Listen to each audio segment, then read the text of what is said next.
यहाँ पर मैं सबसे पहले आदरणीय देश के प्रधानमंत्री नरेंद्र मोदी जी को उनका अभिनंदन करता हूँ। उनको बहुत बहुत शुभकामनाएं देता हूँ, क्योंकि ये मोदी जी की गारंटी का कमाल है।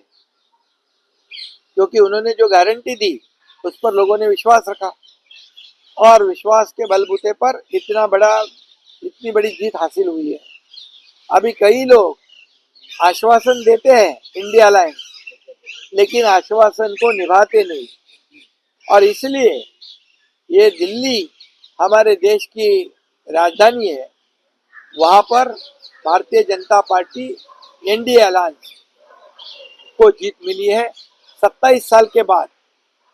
और केजरीवाल जब मुख्यमंत्री बने तब भ्रष्टाचार विरोधी लड़ाई अन्ना हजारे जी के साथ उन्होंने लड़ी थी, लेकिन मुख्यमंत्री बनने के बाद ये भ्रष्टाचार की लड़ाई को भूल गए, अन्ना हजारे जी के साथ छोड़ दिए, और उनके जिन्होंने आंदोलन किया था वो हमारे कुमार विश्वास है, योगेंद्र यादव है, इन सब लोगों ने उनका साथ छोड़ दिया। अन्ना हजारे इनके भ्रष्टाचार विरोधी आंदोलन से अरविंद केजरीवाल जी की शुरुआत हुई, उनकी यात्रा शुरू हुई, लेकिन वो खुद ही भ्रष्टाचार में अटक गए, वहीं पर उनकी यात्रा खत्म हुई।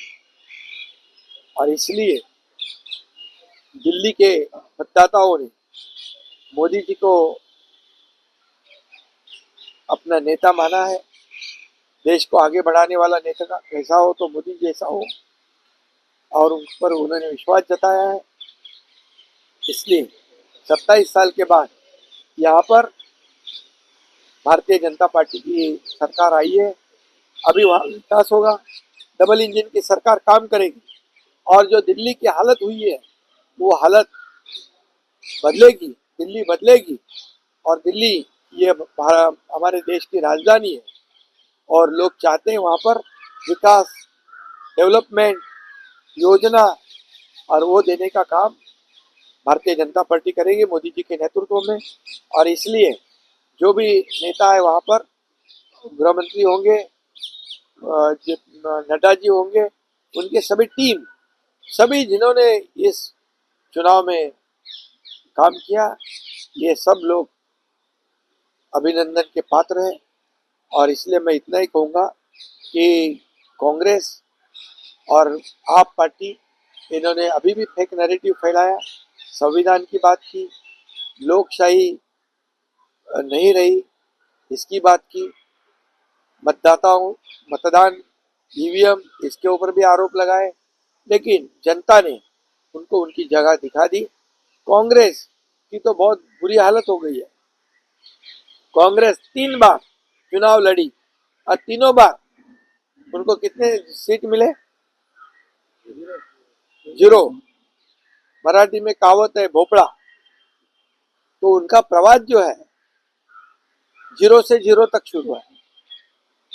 तो इसलिए अभी उनको आरोप करने का कोई हक नहीं है, नैतिक अधिकार नहीं है, क्योंकि मोदी जी देश को आगे बढ़ा रहे हैं। और अभी देश को आर्थिक महासत्ता बनने से कोई रोक नहीं पाएगा, ये विश्वास दिल्ली के मतदाताओं ने जताया। महाराष्ट्र में आम आदमी पार्टी के कुछ लोग आपके संपर्क में थे, आपके चुनाव चिन्ह से लड़ना चाहते थे। आम आदमी के 15 लोग हमारे शिवसेना में धनुष बाण पे चुनाव लड़ना चाहते थे, वो संपर्क में थे, लेकिन भारतीय जनता पार्टी और शिवसेना की आइडियोलॉजी, विचारधारा एक है, इसलिए मतों का विभाजन ना हो, इसलिए हमने कोई कैंडिडेट वहां खड़ा नहीं किया, और भारतीय जनता पार्टी को शिवसेना का पूरा समर्थन हमारी शिवसेना ने दिया। तो महाराष्ट्र में जिस तरह ईवीएम को लेकर छेड़छाड़ की गई, ऐसा आरोप अपोजिशन लगा रहा है, वही पैटर्न उन्होंने दिल्ली में यूज किया, ऐसा उनका कहना है 39 लाख वोट्स को लेकर। देखिए, ये तो दोगली राजनीति है। जैसे कर्नाटक में वो जीतते हैं तो कहते हैं ईवीएम ठीक है, तेलंगाना में जब जीतते हैं तो कहते ईवीएम ठीक है। हाल ही में हुए लोकसभा चुनाव में 30 सीट उनको मिली, तब उन्होंने कहा ईवीएम बराबर है। जब हार गए तो ईवीएम खराब, चुनाव आयोग खराब, कोर्ट को भी आरोप लगाते हैं। और अभी तो मतदार यादी जो है, वोटर लिस्ट, उसके ऊपर भी आक्षेप लिया है। तो जब हारते हैं सब एक कारण ढूंढते हैं, लेकिन ये जीत जो है ये जनता का अपमान भी है। जो लोगों ने वोट किया है उनका भी ये अपमान करते हैं। इसलिए ये ऐसे ही करते रहेंगे अपमान लोगों का ये लोकशाही में, तो आने वाले हर चुनाव में उनको यही सबक जनता सिखाएगी।